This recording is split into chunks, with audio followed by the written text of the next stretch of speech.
So welcome to part two, where we're continuing on with looking at boudoir on location, and we're looking at, what to do to actually for when you're using the likes of an Airbnb hotel and things. And we kind of finished off right by the window on the opposite end and kind of looking at the textures of a wardrobe and using the natural light.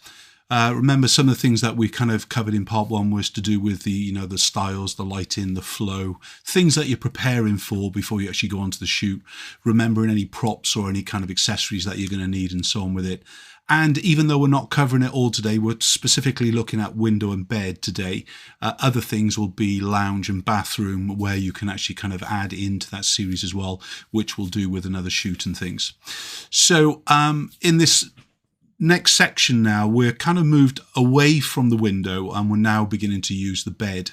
And in this first shot, you can see that Titania is just sat on the edge, where you're being lit though, or she is being lit, I should say, just by the window, which is around about 3 feet to her left-hand side.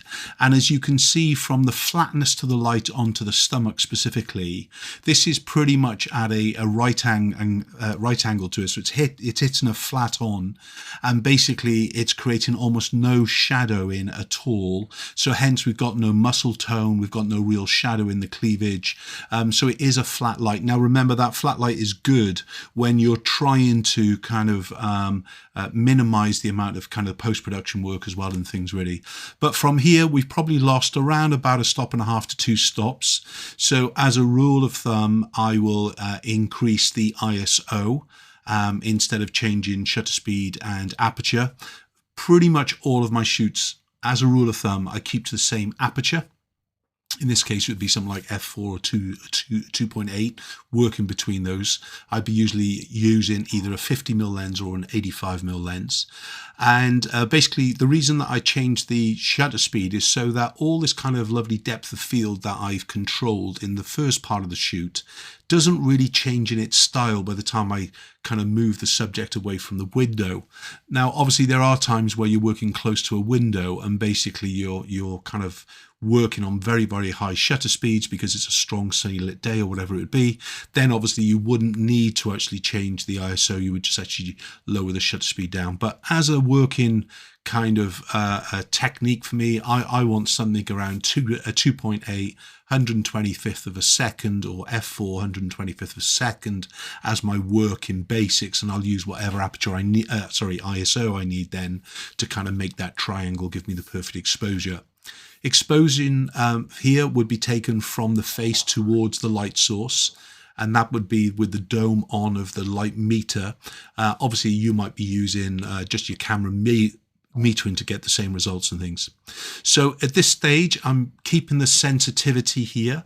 Remember, like I was saying to you, really what I'm looking for is minimizing the amount of images where the subject is looking at me.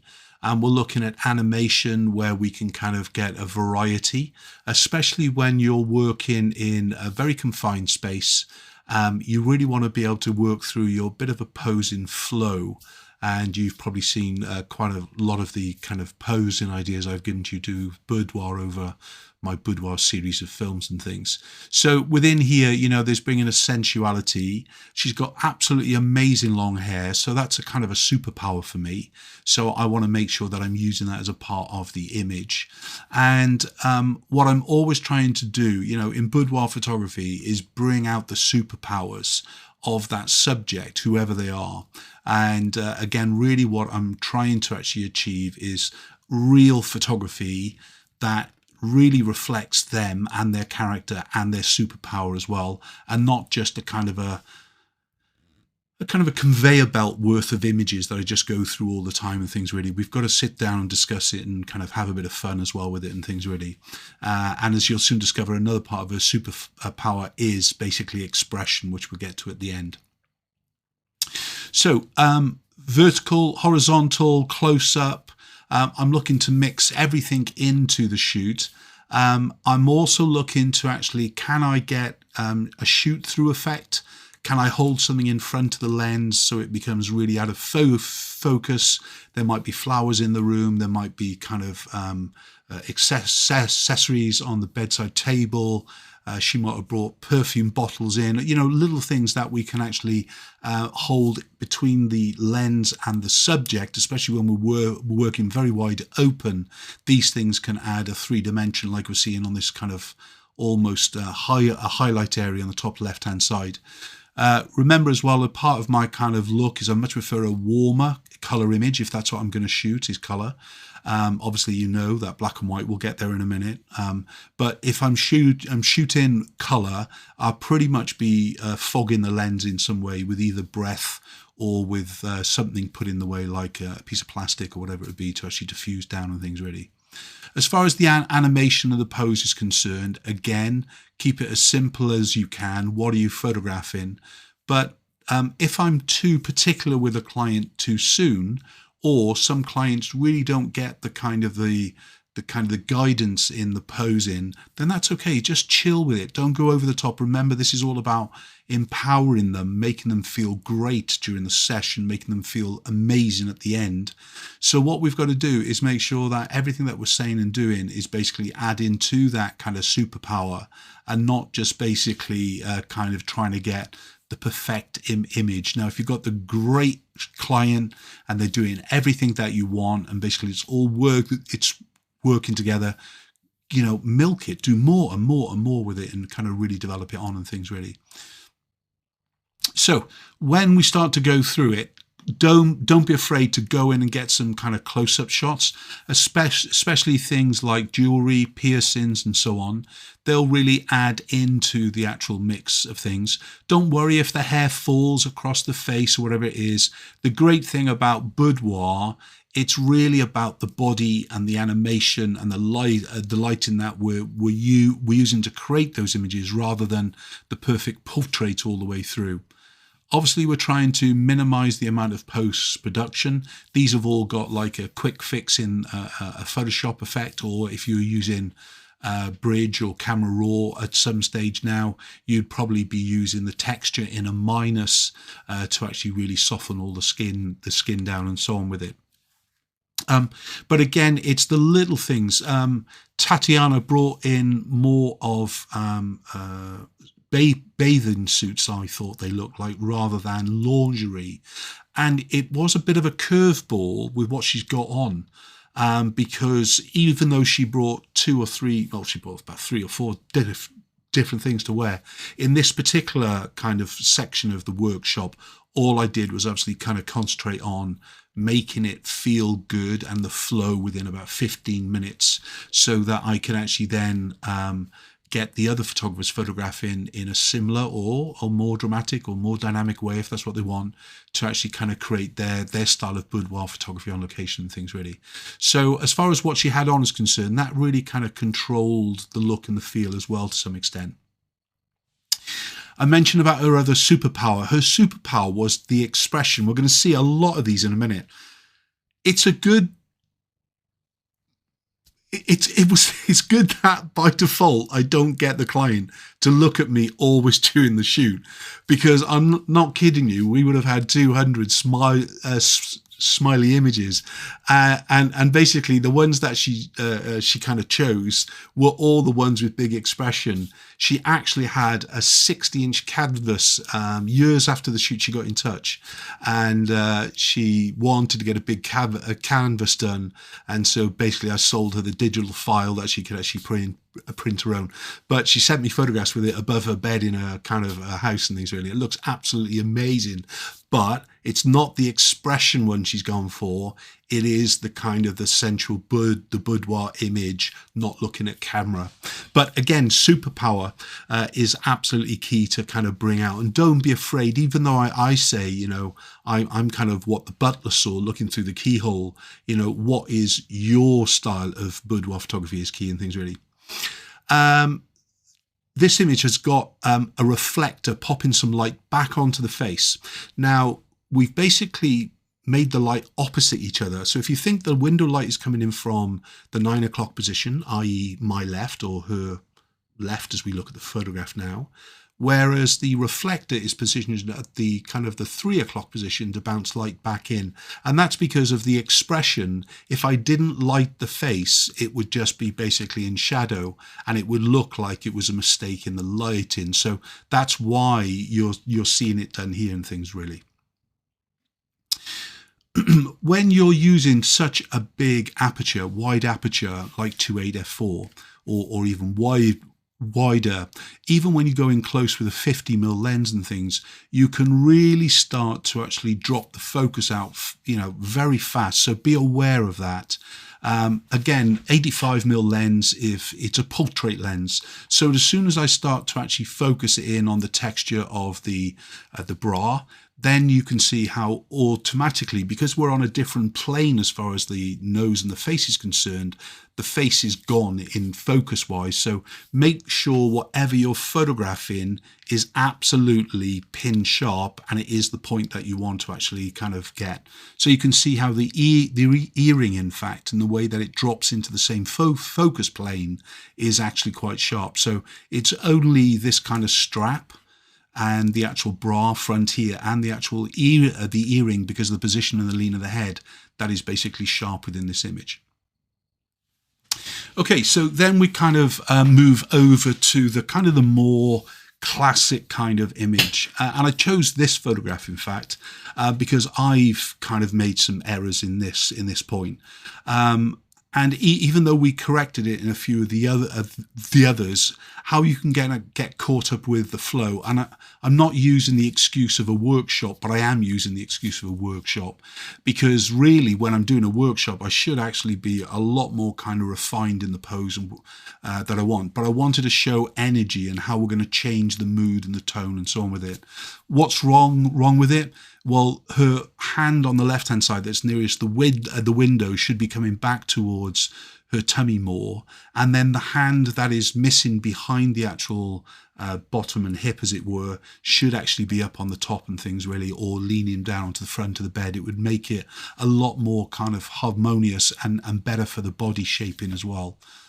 Remember, when we're kind of using angles of bodies, we are going to be, especially when we're wide open in focus, we've got to watch what is going to be sharp and what isn't going to be sharp. We have to make sure that focus point, whatever it is in the right place. So if you are focusing, then moving for recomposition, then that's fine, but make sure the focus point is still the part that you want sharp and things within the image. Because obviously if you do a focus point and then you move the camera around a little bit, you might kind of take the opportunity to kind of miss out on a truly sharp image. But again, do things have to be absolutely pin sharp? I would say that when we're shooting this kind of image, the main part of the image should be sharp. Everything else is down to artistic's license then. So the leaning back kind of thing can kind of come back into an almost open cat stance. So in the kind of the cat stance that we've talked about, it's usually where it's a kneeling image.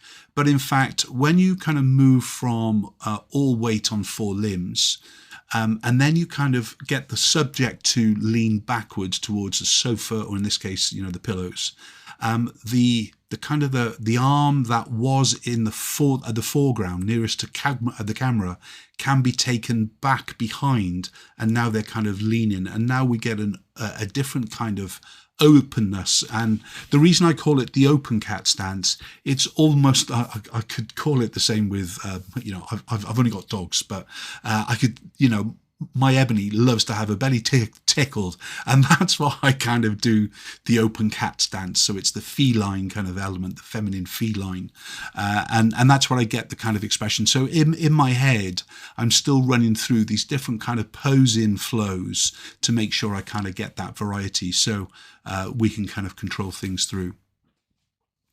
So this is the kind of the more correct shot where the hand is actually on the hip, but now we're shooting from the buttock up towards the face. And the one thing I would do is make sure that you're talking to the client, telling them what you're photographing, just looking out of the camera, or looking out of the window, or looking down towards your hand, or something like that with it. I'm shooting the whole body, including your bum, a minute. So just kind of talk it all through so they know exactly what you're doing. And the good news about this kind of positioning is that the light, the bum is in the shadow, so it means I don't have to actually worry about too much kind of showing anything. Even here, if it was a nude or implied nude image, we're kind of getting away with kind of actually hiding body because of obviously the lighting and the shadows and so on. Now remember, this top leg, if it was to be moved to kind of move back away more, so as it is, the top leg's knee is on the foreground of the bed, so in front of the other the knee. If you took that knee backwards, so the other side of the bottom knee, as it were, you would actually hide the bum, but you would start to expose the front. So you kind of balance the two off and things. But if in doubt, you go in there and you crop out any kind of thing that you've kind of missed at the time of the shoot and things.